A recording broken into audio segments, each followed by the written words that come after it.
Yo Combini, c'est l'OVNI. Vous êtes dans mon track ID, je vais vous parler de 10 morceaux qui ont marqué ma vie. Premier morceau, Les Sages Poètes de la rue, évidemment.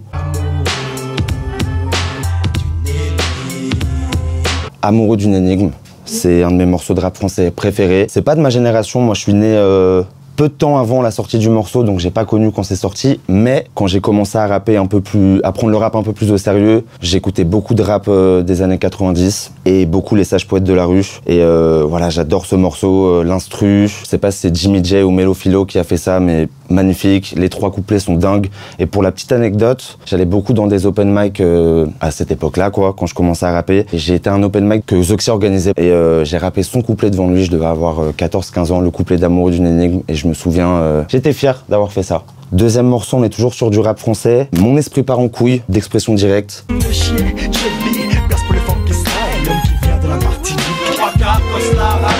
Je trouve qu'on parle pas assez d'Expression Directe, on parle des groupes classiques de rap français. J'adore ce morceau, la prod méga funk, comment ils chantent dans le refrain. Classique de chez Classique, c'est dans la BO de La Haine, donc moi j'ai le découvert comme ça. Je crois que c'est le seul son de rap français d'ailleurs qu'il y a dans le film. Voilà, je crois que c'est dans la voiture avec Solo et tout. Classique shit.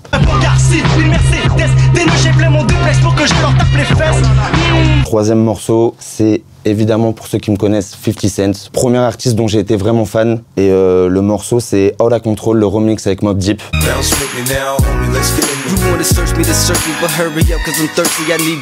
Donc là on est en 2005 je crois, époque The Massacre, 50 au top du game, il est en clash avec tout New York, il invite Mobb Deep sur son morceau. Remix, prod de Dr Dre, indémodable pour moi. Quatrième morceau, on va passer sur du R&B cette fois-ci parce que faut savoir que mon premier amour, c'est le R&B avant le rap. J'ai choisi un morceau d'Alia, We Need a Resolution, beat de Timbaland, un des meilleurs beats de l'histoire des beats. Voilà.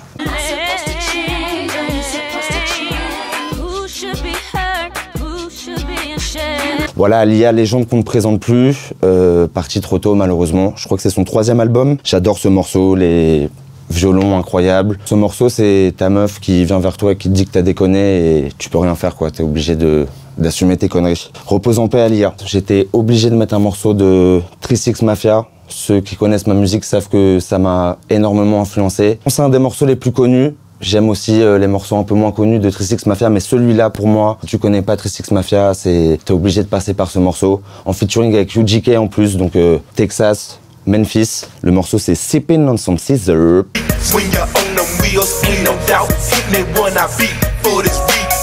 Classique de chez Classique. Voilà, morceau magnifique. Sample de Marvin Gaye. Is That Enough, je crois. C'est trop bien comment ils l'ont samplé. Le flow de Project Pat, Sippin' on some Scissor. Voilà, c'est des flows que moi j'ai beaucoup repris tout au long de ma carrière. Le rap de Memphis, c'est voilà, vraiment un truc qui m'a influencé. Donc si vous connaissez pas 36 Mafia, allez-y. Du coup, là, on était sur Memphis, je vais passer à Houston, hein, on est toujours dans le sud, avec le morceau Still Tippin' de Mike Jones.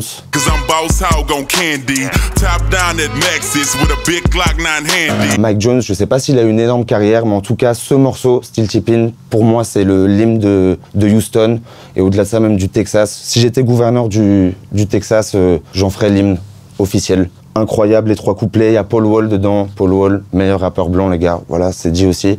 Et j'adore le son de Houston, pour moi c'est un pareil classique de chez Classique, quoi. Maintenant, on va rester dans le sud, 7e morceau. On est chez Gucci Mane, mais pas n'importe quel Gucci Mane, on est chez le Gucci Mane en 2006, qui est pour moi sa meilleure forme. C'est sur l'album Hard to Kill, le morceau s'appelle Pills. So Gucci Mane, why you sweat so hard? Is you rolling or something?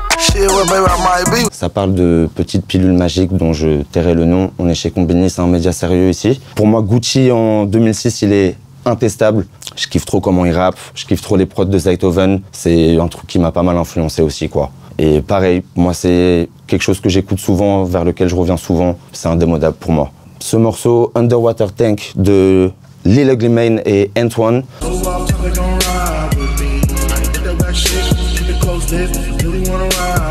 J'ai choisi ce morceau pour parler de Lil Ugly Mane surtout, qui est un artiste qui a été très influent au début des années 2010, au début vraiment de l'ère SoundCloud. Je crois que c'est Lil Ugly Mane qui fait le beat. Voilà, Lil Ugly Mane, il a un album classique pour tous les gens qui ont kiffé cette période-là, des débuts de la funk, ce qu'on appelle la funk. L'album s'appelle Mr. Tug Isolation. Ce morceau n'est pas tiré de l'album, mais J'ai choisi celui-là car c'est sorti, je pense, en 2013. J'avais 20 ans. C'était vraiment la BO de mes 20 ans, quoi. Et j'avais même repris le beat. J'avais fait un morceau qui s'appelait Joe Pesci, que j'avais sorti sur SoundCloud à l'époque. On m'a dit il y a pas longtemps sur Twitter que Lil Ugly Mane avait lâché un com à l'époque, comme quoi il était vénère parce que j'avais repris la prod sans créditer. Donc excuse-moi mec. Voilà, je voulais te rendre hommage aussi dans cette vidéo parce que pas beaucoup de personnes parlent de toi. Lil Ugly Mane, très très chaud. 9e morceau, on va passer sur un registre un peu différent. On est sur de la house music de New York. Le morceau s'appelle Deep Inside de Hard Drive.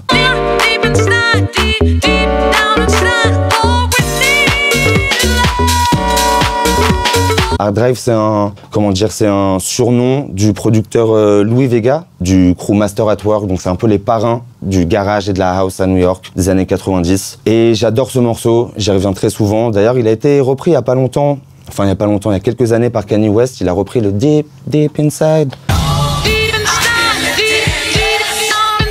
C'est un classique de la pop culture en vrai, au final, tu vois. Ce morceau, il me met vraiment des frissons, quoi. C'est très simple, c'est de la house music dans sa forme la plus pure et c'est super beau pour moi. Et le dernier morceau, on va accélérer un peu le BPM. On est sur du DJ Rashad, artiste parti trop tôt lui aussi malheureusement.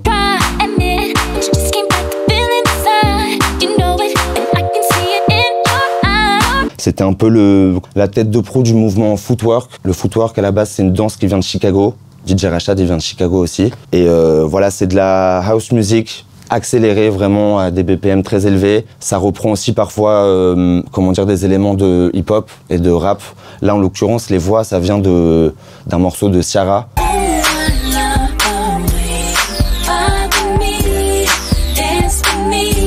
Et voilà, moi j'écoute beaucoup de footwork, de ghetto house, etc. C'est vraiment des trucs que j'écoute beaucoup, donc c'était important que ça soit dans mon track ID. Si vous connaissez pas DJ Rashad, mettez-vous ça, c'est super lourd. C'était difficile de choisir 10 morceaux parce que déjà moi j'ai du mal à faire des choix et en plus c'est dur de dire ces 10 morceaux-là ont marqué ma vie, mais ouais, je trouve que ça me représente bien.